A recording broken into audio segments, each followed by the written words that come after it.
It has been my habit for many years now to take walks around my neighborhood at about 2, 3 o'clock in the morning. And about 2 years ago now or so, I had been out taking one of my night walks, and it was in the winter time. It was raining, and so I had my umbrella with me. And I was walking down the street, a long stretch of a straight, no curves or anything, sidewalk for about 5 blocks.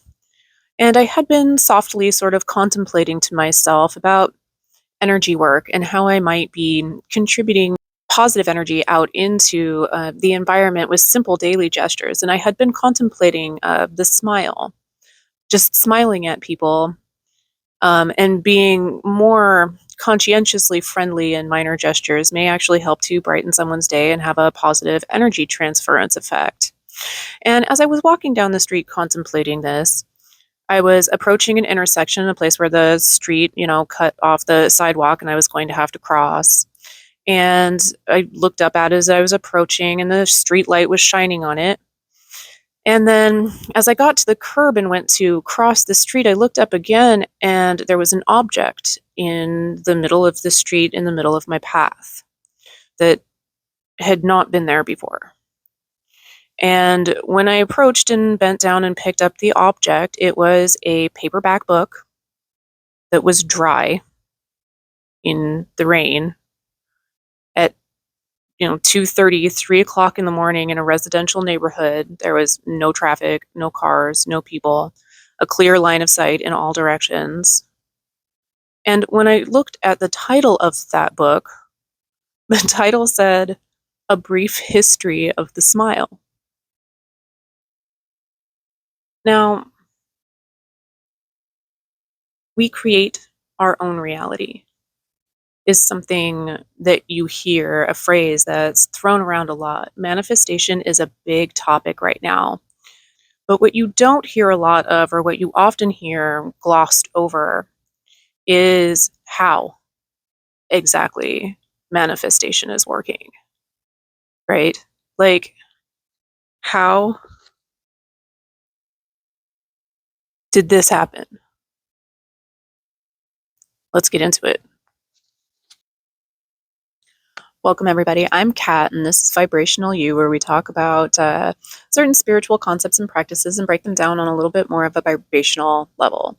And manifestation is a big topic for everybody right now, but I think it really helps to believe something is possible if you have a basis of understanding for how it's happening.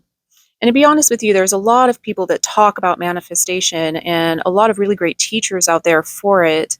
But when you get down to the nitty gritty of how is this actually working, it sort of gets glossed over or not really brought up at all. And so I thought it would be helpful to talk about vibrationally what is happening with manifestation and how do we create our own reality. As you can imagine, having a physical object manifest in the middle of the road when it just isn't logically possible to have that happen from on the basis of how we understand how reality works was a bit of a shock to the system. And it isn't the only example that I've ever experienced of both manifesting physical objects and, in fact, deconstructing or disappearing physical objects.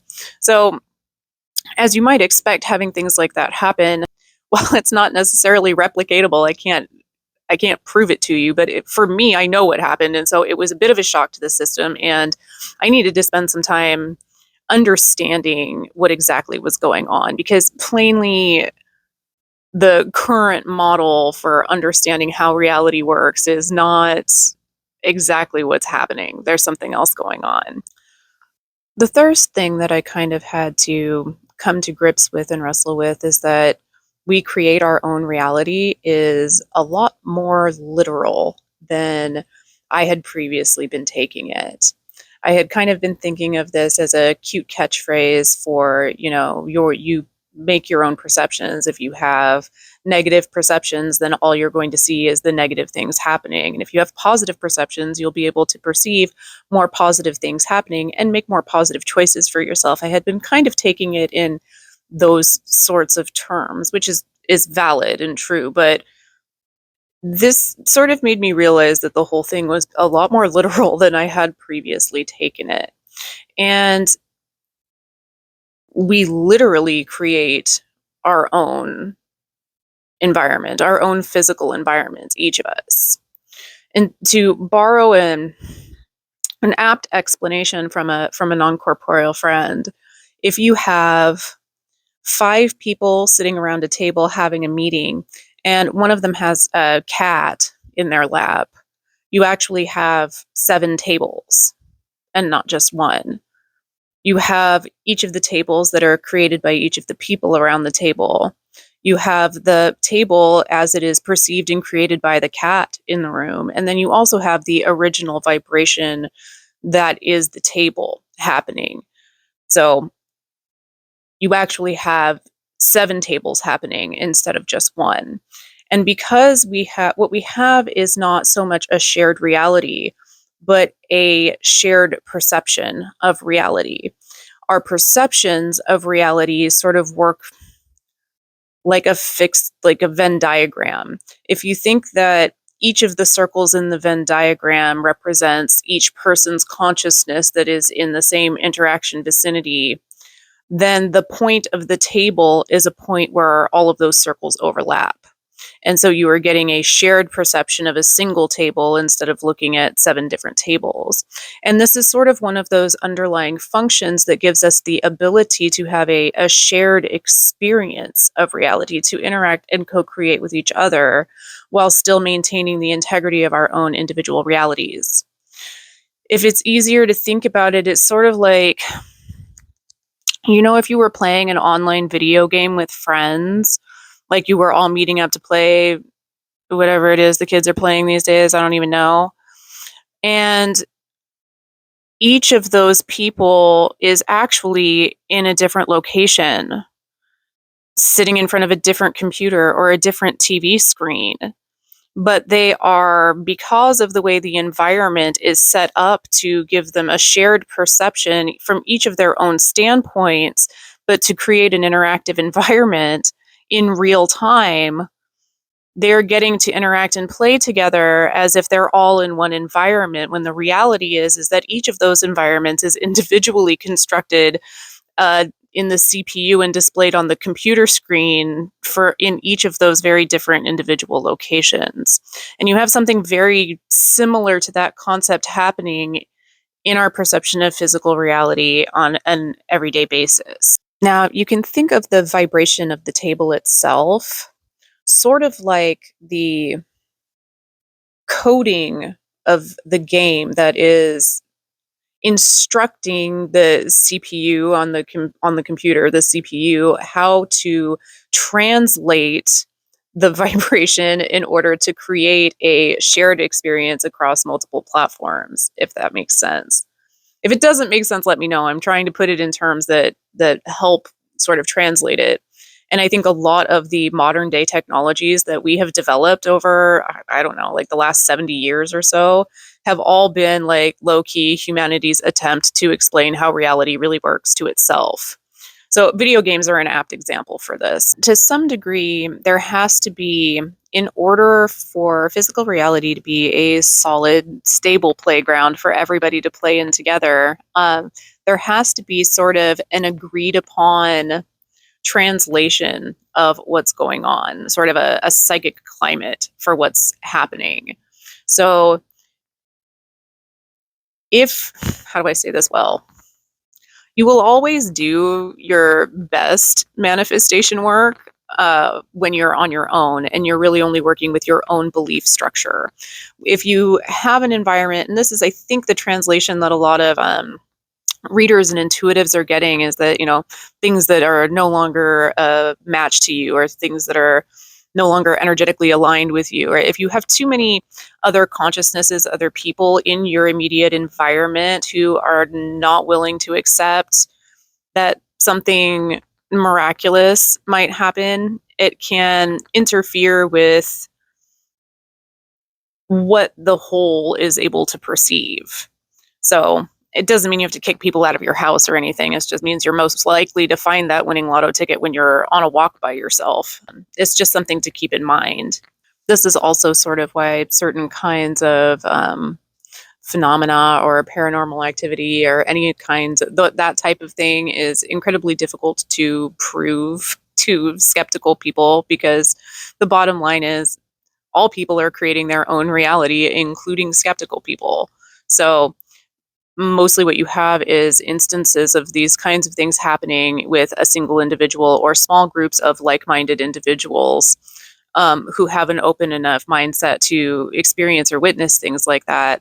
And people who have a closer mindset to it it's just never going to manifest in front of them. Essentially, it's not a part of their realities.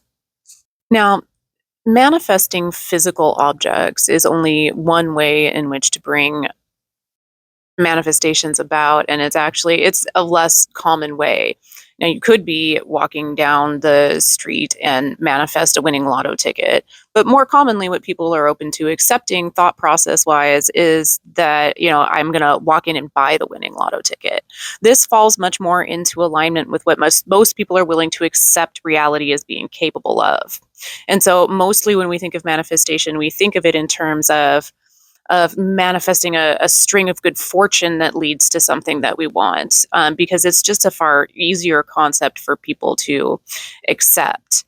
And there's a lot less resistance in that thought than there is that I'm just going to hold my hand out and the lotto ticket is going to appear in my hand, right? I would never have imagined that a book was just going to appear in the middle of the street, or that I was going to deconstruct it was an amethyst, like right out of my hand one day.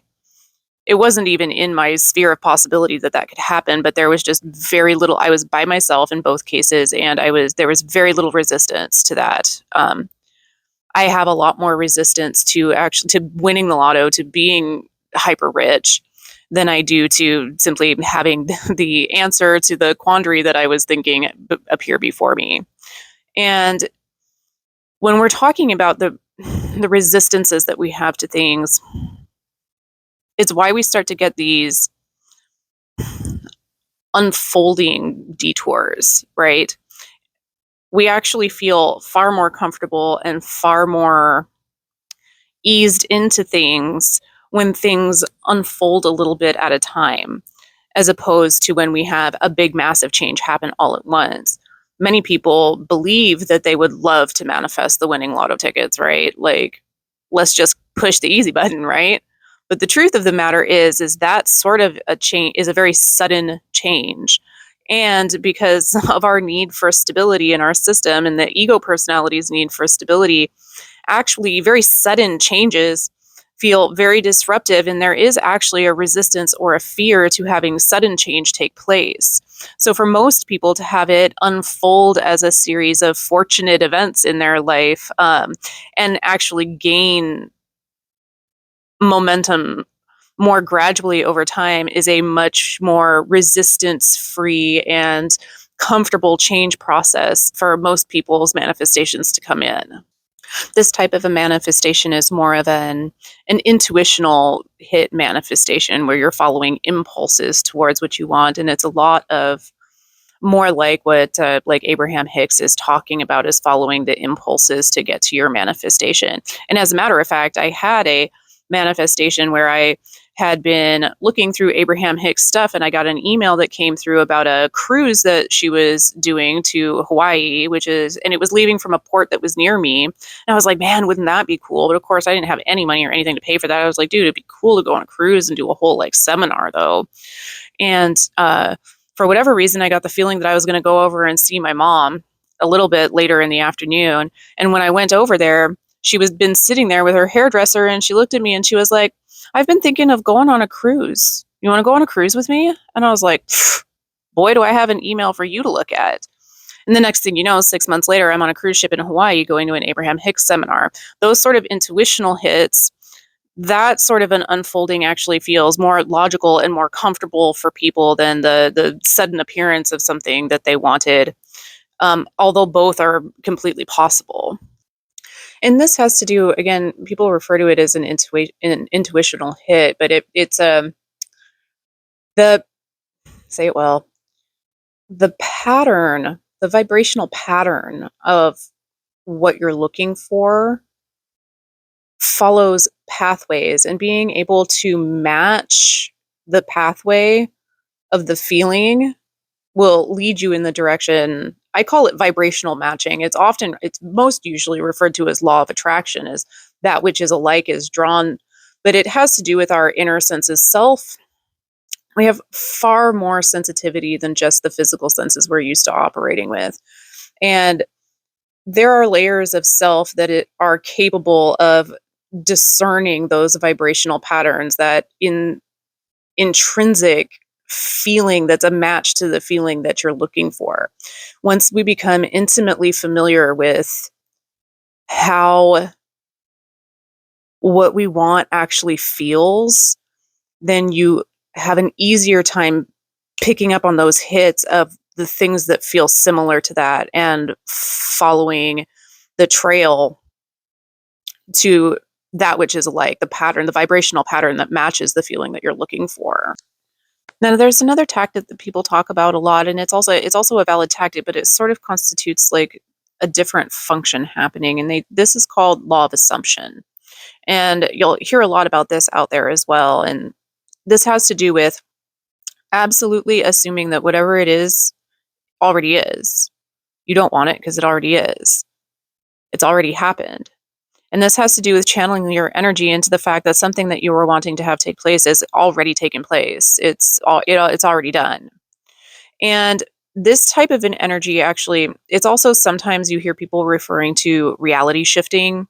And this has to do with jumping to an alternative play out of events that turn out in the way that you're wanting them to. And it can sometimes be a drastic change. And but the process will feels seamless, because when you shift into a new reality, you also shift into the experiences that were already being cultivated and being had there by an alternative version of you.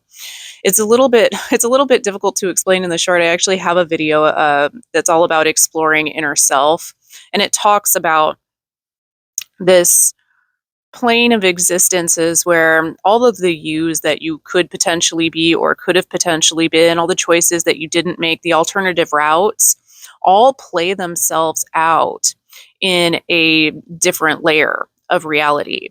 And when we do reality shifting, we are actually shifting the entirety into the entirety of that experience.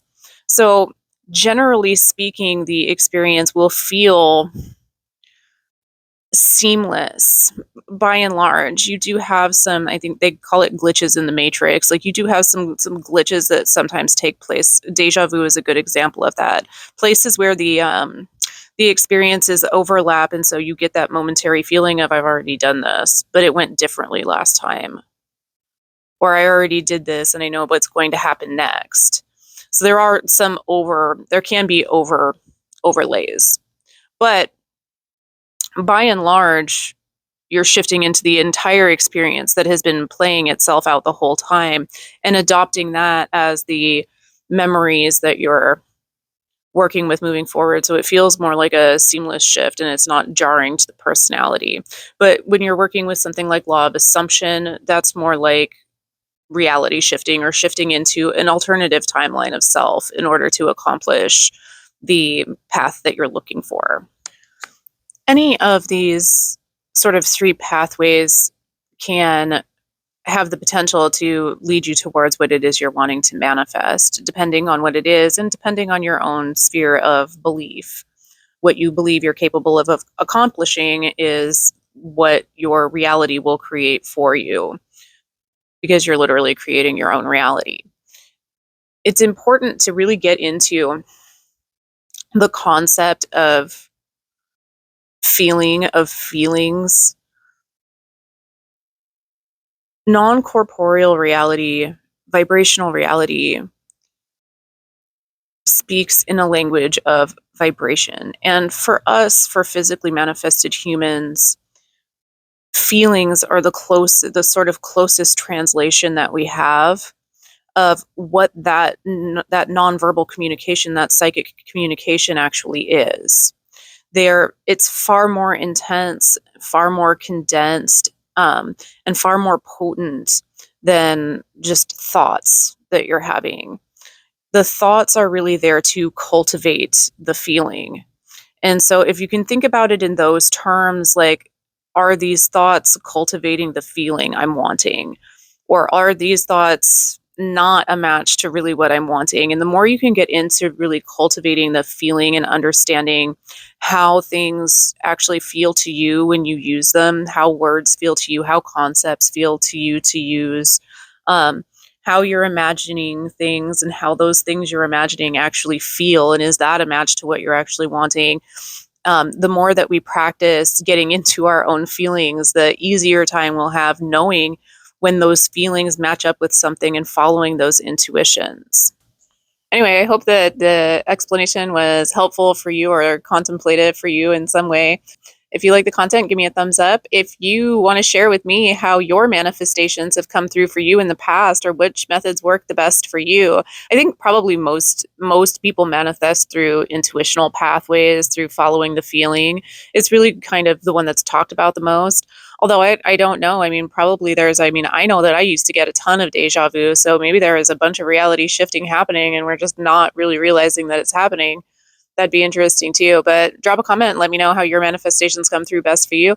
And check back with me because we will be uploading more content about vibrational reality, manifestation, and working to get all of us to our best and highest timeline.